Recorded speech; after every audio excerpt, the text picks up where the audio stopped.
ดูคุณแม่อยู่ในกล้องแล้วอืดๆนะคะ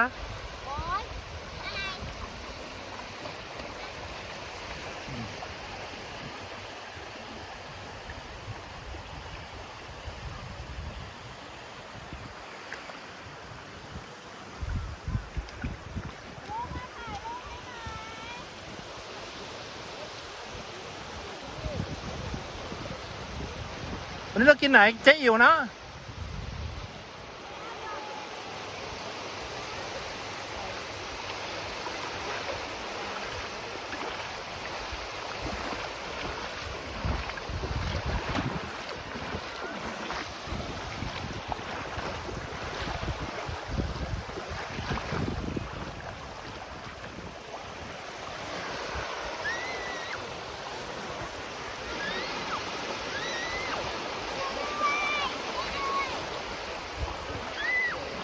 ลืมเอากระเป๋าใส่นี่มาเขาทีมเอาบาสโฟมมาเล่นในทะเลก็ได้ลูก